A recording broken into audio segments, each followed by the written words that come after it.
ॐ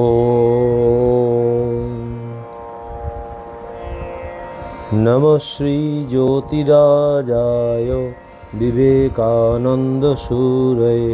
सच्चिदसुखस्वरूपाय स्वामिने तापहारिणे। স্বামী শিষ্য সংবাদ দ্বাবিংশ বল্লী। শিষ্য: একটা কথা এখনো বুঝিতে পারিতেছি না। স্বামীজি: কি, বল না।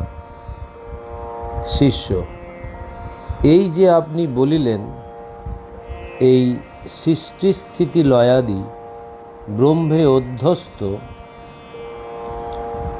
তাদের কোনো স্বরূপসত্তা নাই, তা কি করিয়া হইতে পারে? যে যাহা পূর্বে দেখে নাই সে জিনিসের ভ্রম তাহার হইতেই পারে না।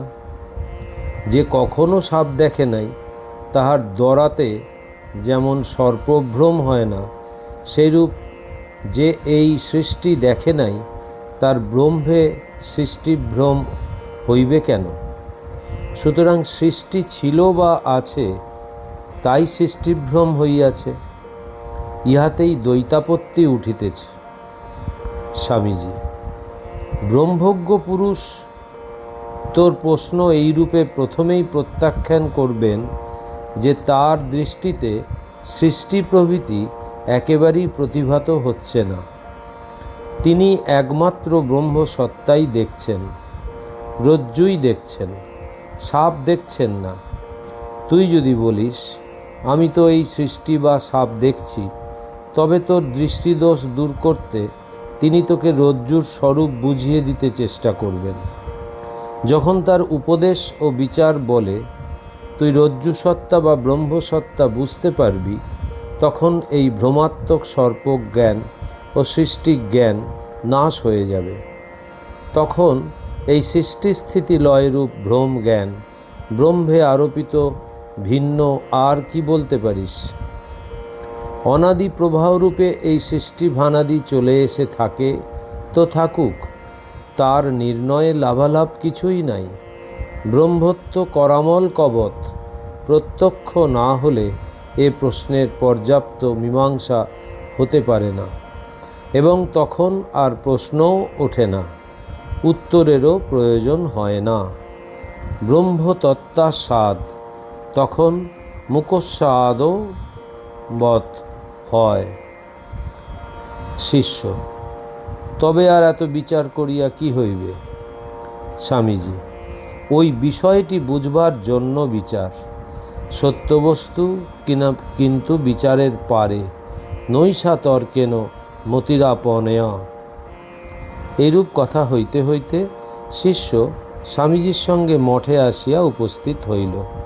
মঠে আসিয়া স্বামীজি মঠের সন্ন্যাসী ও ব্রহ্মচারীগণকে অদ্যকার ব্রহ্মবিচারের সংক্ষিপ্ত মর্ম বুঝাইয়া দিলেন। উপরে উঠিতে উঠিতে শিষ্যকে বলিতে লাগিলেন, নায়মাত্মা বলহীনেন লভ্যা।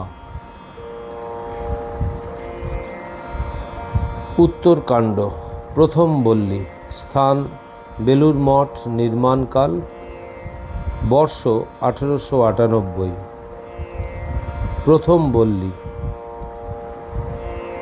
শিষ্য: স্বামীজি, আপনি এদেশে বক্তৃতা দেন না কেন? বক্তৃতা প্রভাবে ইউরোপ আমেরিকা মাতাইয়া আসিলেন, কিন্তু ভারতে ফিরিয়া আপনার ওই বিষয়ে উদ্যম ও অনুরাগ যে কেন কমিয়া গিয়াছে তাহার কারণ বুঝিতে পারি না। পাশ্চাত্য দেশ সকলের অপেক্ষা এখানেই আমাদিগের বিবেচনায় ঐরূপ উদ্যমের অধিক প্রয়োজন।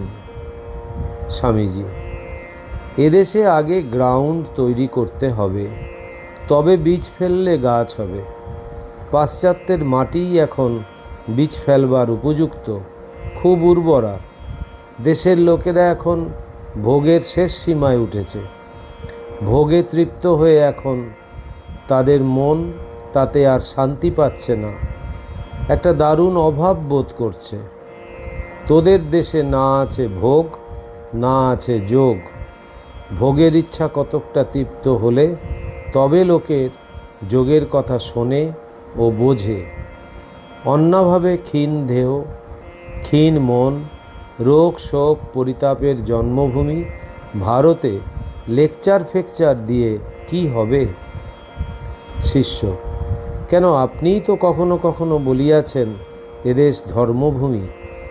এদেশে লোকে যেমন ধর্ম কথা বোঝে ও কার্যত ধর্মানুষ্ঠান করে, অন্য দেশে সেরূপ নহে।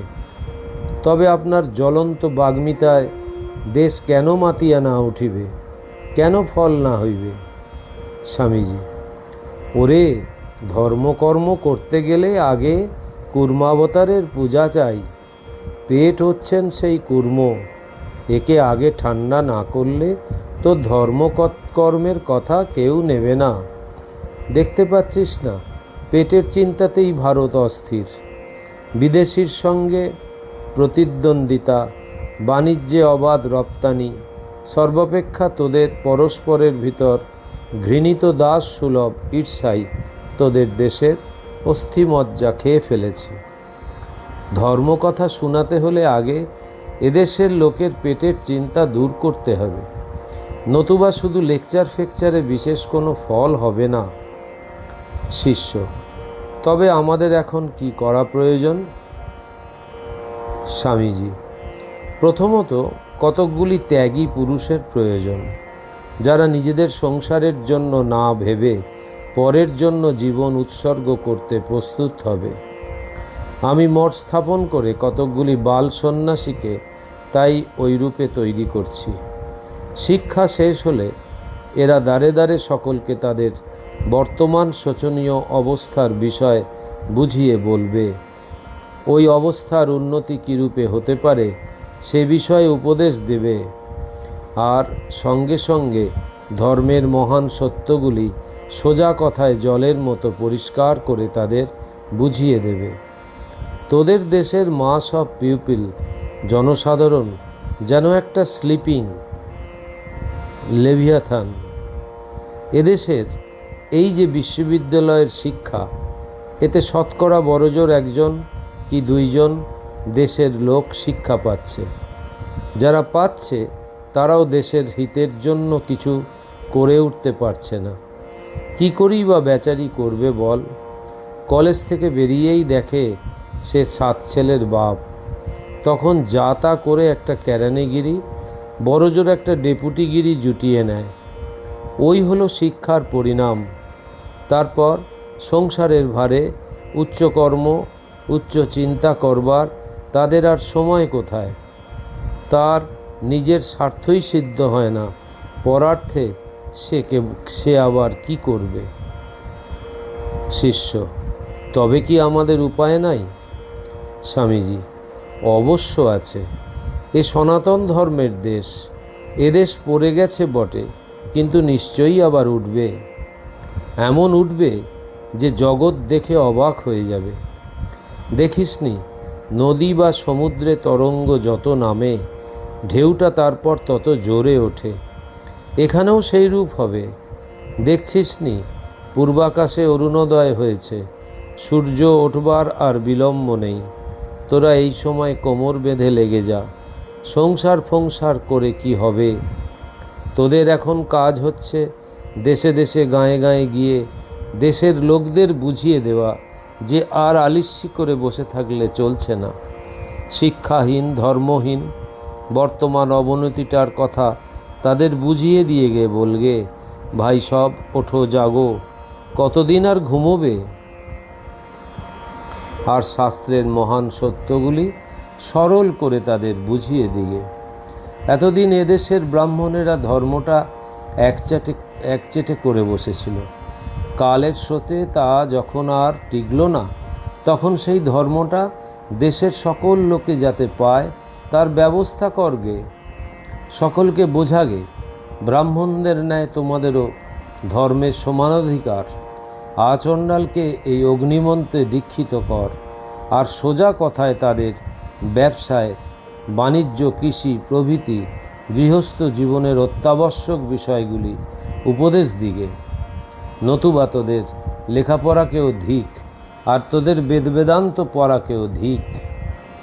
শিষ্য: মহাশয়, আমাদের সে শক্তি কোথায়? আপনার শতাংশের একাংশ শক্তি থাকিলে নিজেও ধন্য হইতাম, অপরকেও ধন্য করিতে পারিতাম। স্বামীজি: দূর মূর্খ, শক্তি ফক্তি কেউ কাউকে দেয়? ও তোর ভিতরেই রয়েছে, সময় হলেই আপনা আপনি বেরিয়ে পড়বে। তুই কাজে লেগে জানা, দেখবি এত শক্তি আসবে যে সামলাতে পারবি নি। পরার্থে এতটুকু কাজ করলে ভেতরের শক্তি জেগে ওঠে। পরের জন্য এতটুকু ভাবলে ক্রমে হৃদয়ের সিংহ বলের সঞ্চার হয়। তোদের এত ভালোবাসি, কিন্তু কি ইচ্ছা হয় তোরা পরের জন্য খেটে খেটে মরে যা, আমি দেখে খুশি হই। শিষ্য: কিন্তু মহাশয়, যাহারা আমার উপর নির্ভর করিতেছে তাহাদের কি হইবে? স্বামীজি: তুই যদি পরের জন্য প্রাণ দিতে প্রস্তুত হোস, তো ভগবান তাদের একটা উপায় করবেনই করবেন। নহি কল্যাণকৃত কশ্চিৎ দুর্গতিং তাত গচ্ছতি। গীতায় পড়েছিস তো? শিষ্য: আজ্ঞে হ্যাঁ। স্বামীজি: ত্যাগই হচ্ছে আসল কথা। ত্যাগী না হলে কেউ পরের জন্য 16 আনা প্রাণ দিয়ে কাজ করতে পারে না। ত্যাগী সকলকে সমভাবে দেখে, সকলের সেবায় নিযুক্ত হয়। বেদান্তেও পড়েছিস, সকলকে সমানভাবে দেখতে হবে। তবে একটি স্ত্রী ও কয়েকটি ছেলেকে বেশি আপনার বলে ভাববি কেন? তোর দোরে স্বয়ং নারায়ণ কাঙাল বেশে এসে অনাহারে মৃতপ্রায় হয়ে পড়ে রয়েছেন। তাকে কিছু না দিয়ে খালি নিজের ও নিজের স্ত্রী পুত্রদেরই উদর নানা প্রকার চর্বচুষ্য দিয়ে পূর্তি করা, সে তো পশুর কাজ। শিষ্য: মহাশয়, পরার্থে কার্য করিতে সময়ে সময়ে বহু অর্থের প্রয়োজন হয়, তাহা কোথায় পাইব? স্বামীজি: বলি, যতটুকু ক্ষমতা আছে ততটুকুই আগে কর না। পয়সার অভাবে যদি কিছু নাই দিতে পারিস, একটা মিষ্টি কথা বা দুটো সৎ উপদেশও তো তাদের শোনাতে পারিস না, তাতেও তো টাকার দরকার। শিষ্য: আজ্ঞে হ্যাঁ, তা পারি। স্বামীজি: হ্যাঁ পারি, কেবল মুখে বললে হচ্ছে না। কি পারিস তা কাজে আমায় দেখা, তবে তো জানবো আমার কাছে আসা সার্থক। লেগে যা, কদিনের জন্য জীবন। জগতে যখন এসেছিস তখন একটা দাগ রেখে যা, নতুবা গাছপাতারও তো হচ্ছে মরছে। ওইরূপ জন্মাতে মরতে মানুষের কখনো ইচ্ছা হয় কি? আমায় কাজে দেখা যে তোর বেদান্ত পড়া সার্থক হয়েছে। সকলকে এই কথা শোনাগে, তোমাদের ভেতর অনন্ত শক্তি রয়েছে, সে শক্তিকে জাগিয়ে তোলো। নিজের মুক্তি নিয়ে কি হবে? মুক্তি কামনাও তো মহাস্বার্থপরতা। ফেলে দে ধ্যান, ফেলে দে মুক্তি ফুক্তি। আমি যে কাজে লেগেছি সেই কাজে লেগে যা। শিষ্য অবাক হইয়া শুনিতে লাগিল। স্বামীজি পুনরায় বলিতে লাগিলেন, তোরা ওইরূপে আগে জমি তৈরি করবে। আমার মতো হাজার হাজার বিবেকানন্দ পরে বক্তৃতা করতে নরলোকে শরীর ধারণ করবে, তার জন্য ভাবনা নেই। এই দেখ না, আমাদের শ্রীরামকৃষ্ণ শিষ্যদের ভেতরে যারা আগে ভাবত তাদের কোনো শক্তি নেই, তারাই এখন অনাথ আশ্রম, দুর্ভিক্ষ, ফন্ড কত খুলছে। দেখছিস না, নিবেদিতা ইংরেজির মেয়ে হয়েও তোদের সেবা করতে শিখেছে, আর তোরা তোদের নিজের দেশের লোকের জন্য তা করতে পারবি নি? যেখানে মহামারী হয়েছে, যেখানে জীবের দুঃখ হয়েছে, যেখানে দুর্ভিক্ষ হয়েছে, চলে যা সেদিকে, নয় মরেই যাবি। তোর আমার মতো কীট হচ্ছে, মরছে, তাতে জগতের কি আসছে যাচ্ছে? একটা মহান উদ্দেশ্য নিয়ে মরে যা। মরে তো যাবি, তা ভালো উদ্দেশ্য নিয়ে মরা ভালো। এই ভাব ঘরে ঘরে প্রচার কর, নিজের ও দেশের মঙ্গল হবে। তোরাই দেশের আশা ভরসা, তোদের কর্মহীন দেখলে আমার বড় কষ্ট হয়। লেগে যা, লেগে যা, দেরি করিসনি, মৃত্যু তো দিন দিন নিকটে আসছে। পরে করবি বলে আর বসে থাকিসনি, তাহলে কিছুই হবে না।